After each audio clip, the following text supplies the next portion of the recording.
Good morning, dear students. Welcome back to a YouTube class. So, in the previous sessions, I closed the chapter 4, that is software concepts. So, till now, we had completed the 4 chapters. All your 4 chapters are basics, where the author tried to tell you to introduce about your computers. So in the first chapter we had seen everything relating to your computer. We had studied all the introduction part to your computer, like meaning of computer, where all we can use the computer, what is the use of your computer. Then we started to study about the evolution of computer, how the computer has started, what is the purpose of starting or inventing your computer. Then we studied about your generation of computer. Then we also studied the characteristics of your computers, then the block diagram of your computers, and where all we can use the computers, like the applications of computers. With that we studied your advantages and disadvantages of your computer.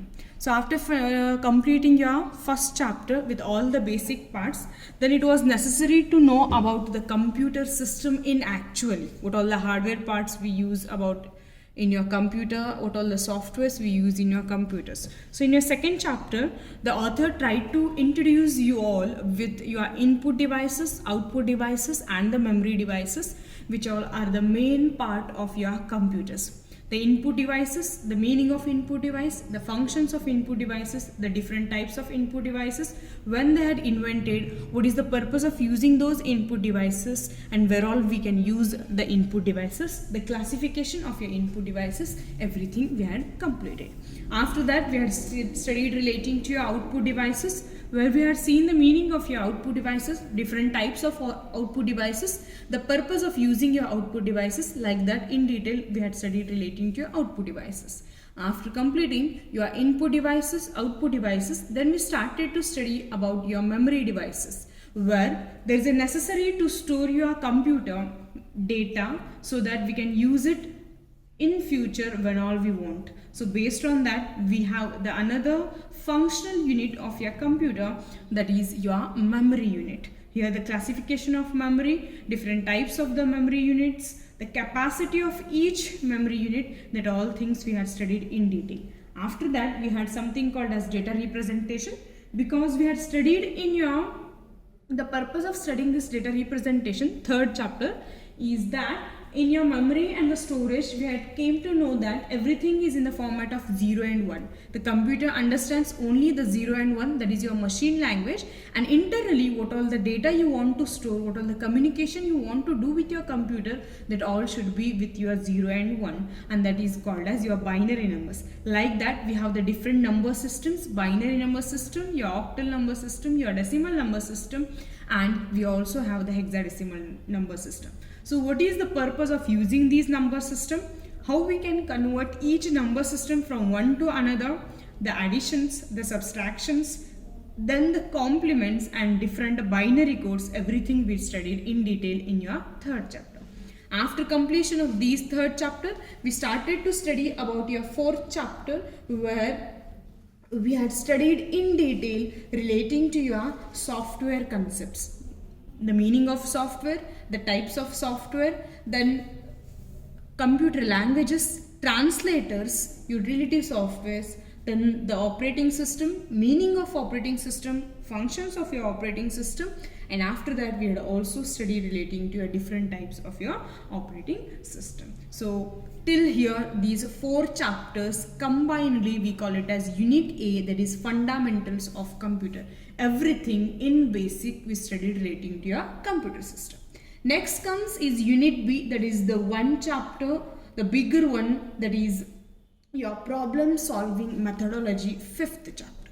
Now we'll start studying the new chapter, that is your chapter 5. The name of the chapter is problem solving methodologies.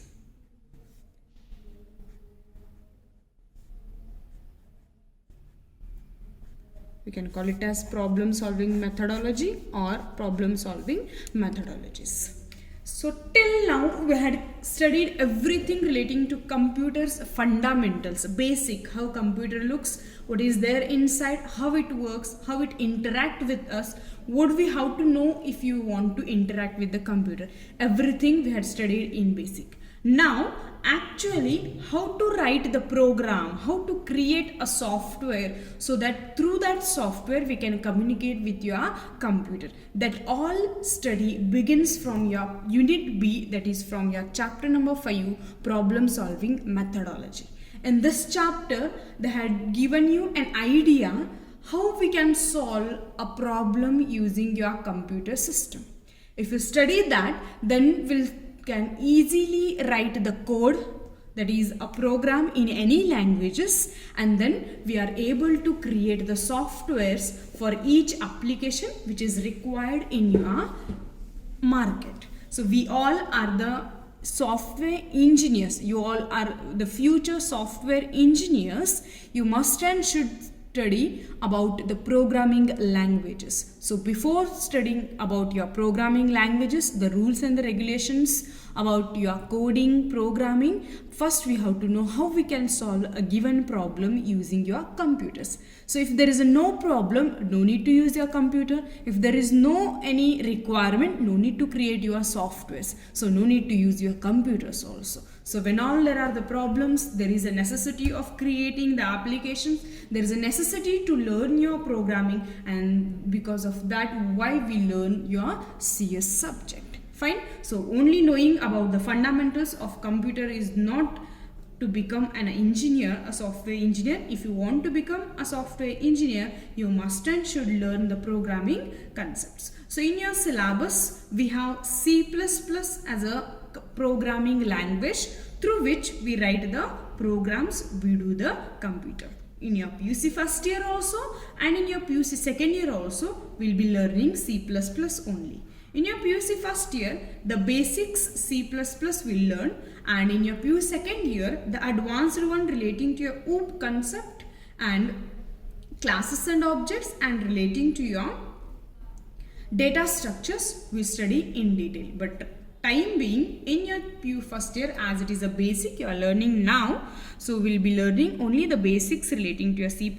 We write the program using the procedure oriented, a smaller and a simple programs and all, we'll write it. Done? So that starts from your chapter 6. First we have to know all the basics, why we have to study, how we have to study the programming, how coding takes place, how the problem is solved using your computers. That all things we'll study first. Those all the basic if you start studying, then we'll go for the 6th chapter. We learn the theory relating to your language, and then we start writing the programs and all. Then, so the question arises is why to study this problem solving methodology.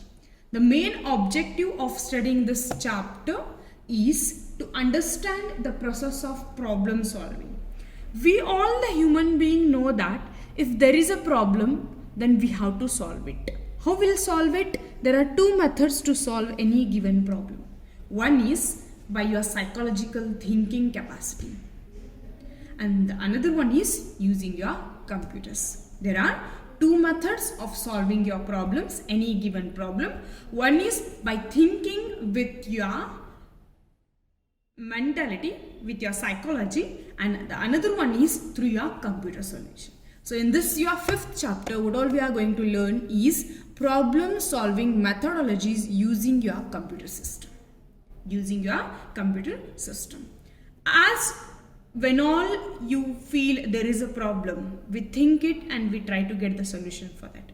Every time any problem is there, we think, we try to get the solution. We think, we try to get the solution. So like that, when all you want to solve your problem using your computers, we must and should refer some of the steps or the methods to solve that. And by referring those methods and the steps, we can easily give the solution to each and all problems which are there in your word. Fine? So, for example, there is a problem adding two numbers. How you solve it psychologically? There are two numbers, means two digits will be given. Two digits or two numbers will be given. So what we do? We'll take that first number, second number, we add it. Add means plus, summation. Those many numbers we add it. Then what result will come? We'll say equals to, and in front of that we'll add it. At the time of the childhood, when we were kid, we were not knowing that directly plus means we have to add. So how the question has been given to us. Okay, if suppose you have to add 2 plus 3. So have you know that 2 plus 3 is 5 in your childhood? No. So how the summation was taught to us? 2 means 1 and 2, 2 marks you have to do it. Then as a separation, keep here 1 round or a circle, 3 sticks are there, 3 bars you draw, 1, 2, 3. Now what is the summation means? You count all together, 1, 2, 3, 4 and 5. So the answer is 5. Suppose you want to do 5 minus 2. What is the answer? Subtraction. So we had suggested, we taught in our childhood that plus means you have to add these all, minus means we have to subtract. So first we have to keep the bigger one, the first number 5. So 1, 2, 3, 4 and 5 bars I had added. Now 2 means remove these 2 bars. What all will remaining? 1, 2 and 3. That is your answer. Few of the simple examples were taught through the chocolates also. Like you have 2 chocolates. If I give another 2 chocolates, how many chocolates do you have? 4 chocolates. If you have 3 chocolates, I'll take 1 chocolate from you. How many are remaining? 2 chocolates are remaining. Like that, we solve the simple problems. Then, so the problems, as you grow up, the problems will be increasing. Maybe the day-to-day life problems, or your study problem, or your any other problems. So how you solve those all the problems? Just by thinking, by adding our psychology into that. Similarly, any problem, if you want to solve it your computer, then that is possible. Just what you have to do is, you have to use some methods in the step so that we can easily get a solution to that problem. Then, so before giving you the steps which we have to follow for solving these problems into your computers, I'll tell you what do you mean by problem. First, we have to know what is meaning of problem. So when you feel that there is a problem, when there is a lack of the solution, when you are not getting the solution, then we say that it is a problem for us. For example, there is a question, you are not remembering the answer for that. So why you are not remembering the option or answer for that question? Why that has becoming the problem for you all? Because maybe we had not studied correctly for that point, or we had studied half, or only once we had read and we think that it will come for us. So that lack of the concentration was our problem right now, because we are unable to answer that question. Similarly, when there is a lack of solution or there is a lack of concept, that situation would we call it as your problem. That situation is called as your problem.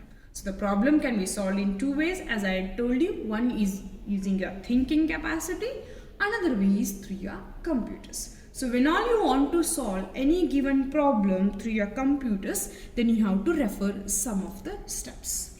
So which all the steps you have to refer? Note it down. This chapter is very important. From this chapter you will get 1 mark question, 2 mark question, 3 mark question and 5 mark question.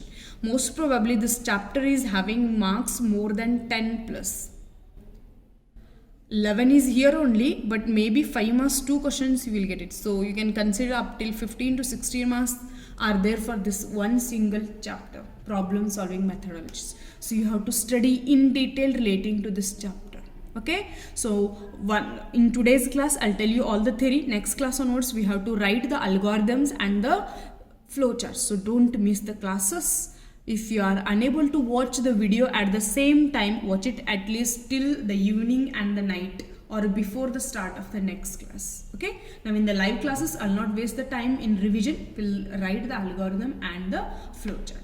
Once you enter your offline classes, we'll start practicing and we'll write only test. Only revision will be there in your offline classes relating to the chapters which we had covered in your online. What all the chapters remaining, those we'll explain in detail. Fine. So first point in this chapter is steps to follow in the problem solving process. So which all the steps you have to follow when you want to solve a given problem using your computerized method. Okay. So the very first step or very first point what you have to follow is problem definition. problem definition. So what I do is I'll write first all the steps and then one after the other I'll explain you. Fine. So the first one is problem definition. The second one we have is problem analysis. Problem analysis.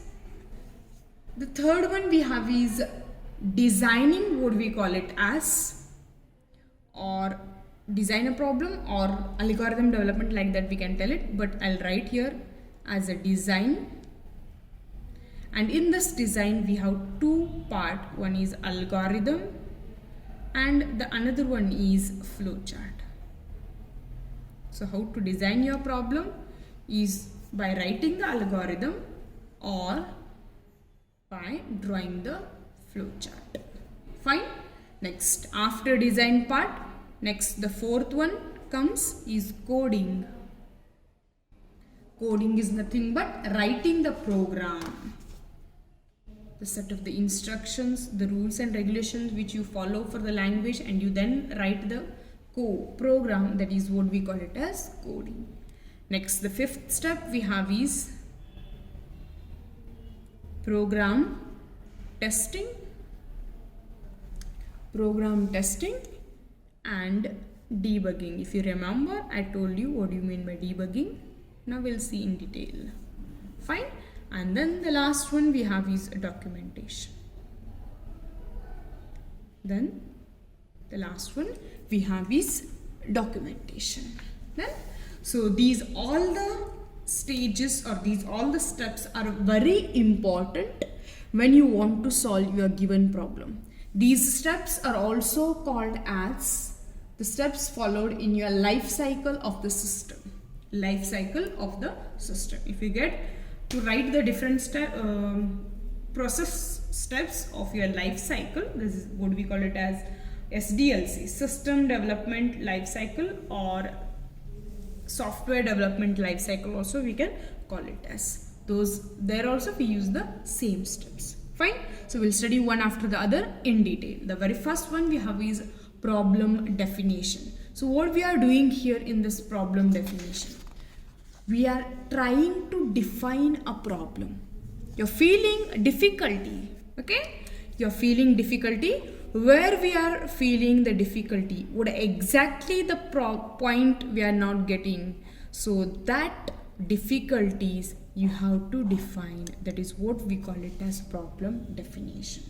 So here in your problem definition, we try to define the problem. We try to define the problem. So in practice, to solve any complex or real-time, real-life problem, first what we have to do is we have to define the problem.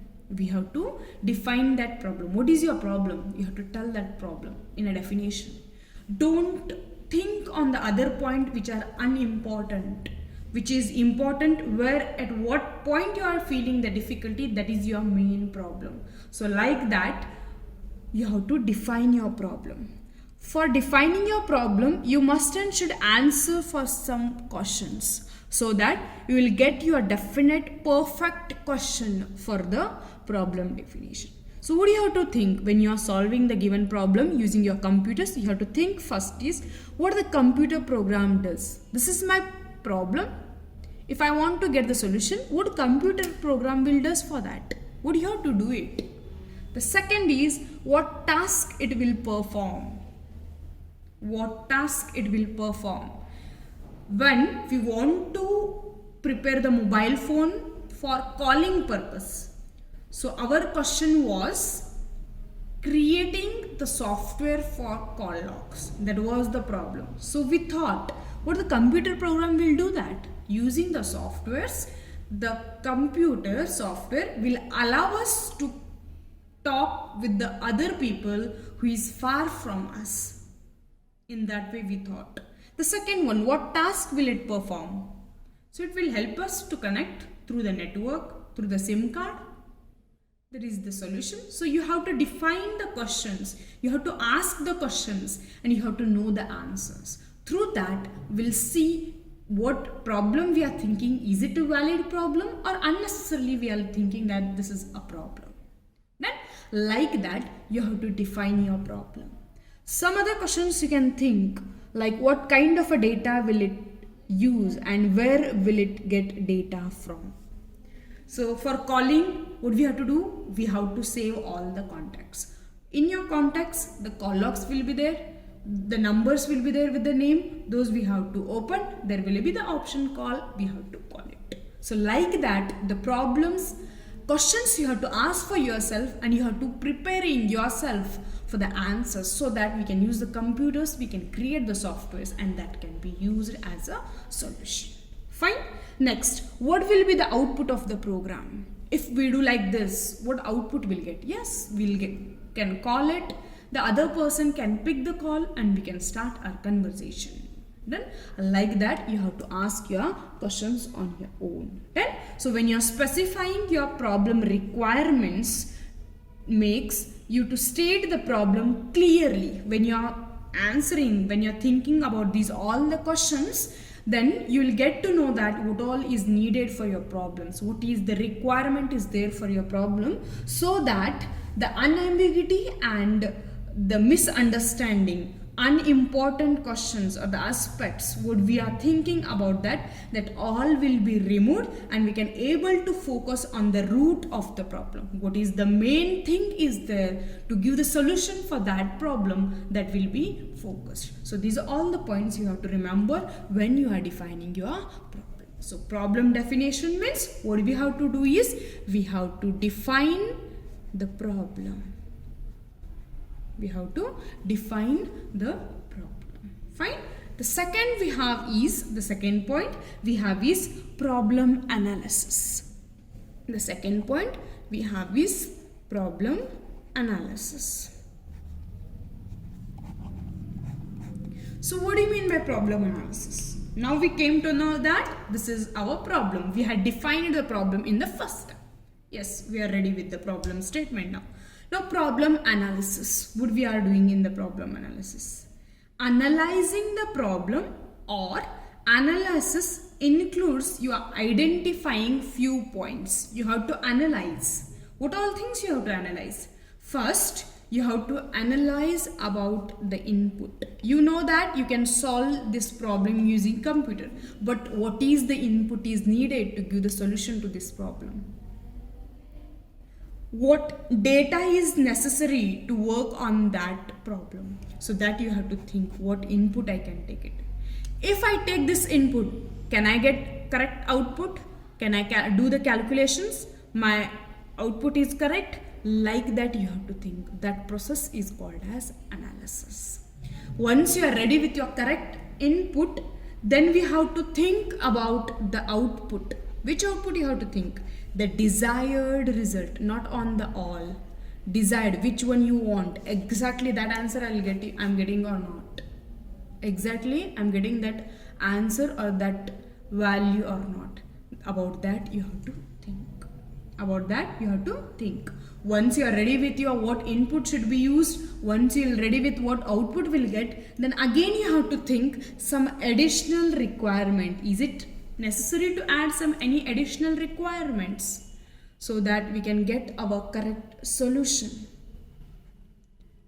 That all things you have to analyze, and doing the analysis of those points is called as your problem analysis. Fine. What we are doing in problem definition, we are trying to define the problem, exact the main problem. Problem analysis is we are thinking on that problem. What can be the input for our problem? What can be the output? If we use this input, we'll get exactly the same output or not. Any extra additional points we have to add it in that all. Those all the things you have to do it. Fine. These are the 2 points we have to study first. Next comes is your third is design. That we can call it as design of solution. So we thought here, we had in the first step we had defined the problem. Next we analyze. These can be the input. So we'll do in this way, then you can get this output. If anything is needed, we'll add some extra additional requirements. In this way we did the analysis. Once you have defined your problem, you are ready with your analysis. Next, start designing of your solution. start designing of your solution. So here the problem is designed for its solutions in two ways. The one is we use the algorithm, and the another one is we have the flowchart. So if you remember, I'll give you a common example. When all you decide, or your parents, your grandparents decide that we want to construct a house, a home, then what they will do? The question is constructing the house. Next, analysis. How much the space we need? What is our requirement? Is it fine with 2 BHK, or we have to go for 3 BHK or 2 floors, ground floor, first floor, like that? So what is our decide? What is our requirement? What input is necessary? What is our budget? So in our fixed budget, can we fit this analysis? Means this much the space, in this much space with this much the budget, can we go for this model? Like that we decide. That is your analysis. Next, what do? You hire an engineer, an architecture you hire. Okay, so they start directly constructing your house? No. First what they will do, they will give you one blueprint. A blueprint means in an animated way, one photo-sized rough idea of your house they will give you. Because if you start constructing and you do, and you want to do any changes in that construction, then what we have to do is we have to vanish everything what we had constructed. Again we have to reconstruct it.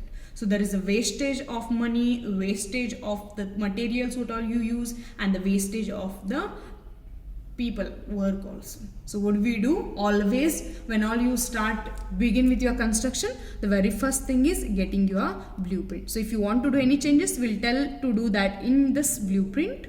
Then we'll start with the actual solution. So when you are solving the problem using your computer, the main thing is coding only, creating the software, writing the program and getting the solution only. But what we have to do is, if directly we start coding, then we'll not get to know that what point we are doing, where we have to connect, which input we have to take, what output can be there. After programming, if you go on doing the changes, then it takes more than 10 to 5 years. Right? So what you have to do is, first we'll write the algorithm as a model, like how we create the blueprint. Then for that we draw a model called as flowchart. So if everything we feels that fine with these algorithm and flowchart, by referring these steps, then we write the code. Fine. So these 3 points I told you, that is 2 points we are studying in detail. Now algorithm and flowchart I'll start explaining from the next class, because you have to write some algorithms and the flowchart. In our lab, what we are writing, C++ program we are writing as a lab work. No, for each lab work we are writing the algorithm, and even we are drawing the flowchart also. So finally and neatly we'll start it with the next class. Don't miss the classes, because I am starting with algorithms. First we'll complete the algorithms, then we'll go for the flowchart. A little bit theory will cover about the algorithm first, like meaning of algorithm, characteristics of algorithm, then we'll start writing the algorithms. Okay, if you have any doubts at any point, you ask me, because from now onwards your actual programming will start. So any point, anywhere you are getting stuck, clarify those all the points. Fine. So today I'll stop here only. If you have any doubts, let me know. From tomorrow onwards we'll start with algorithm, and then once I finish with algorithm, we'll go for flowchart. Thank you.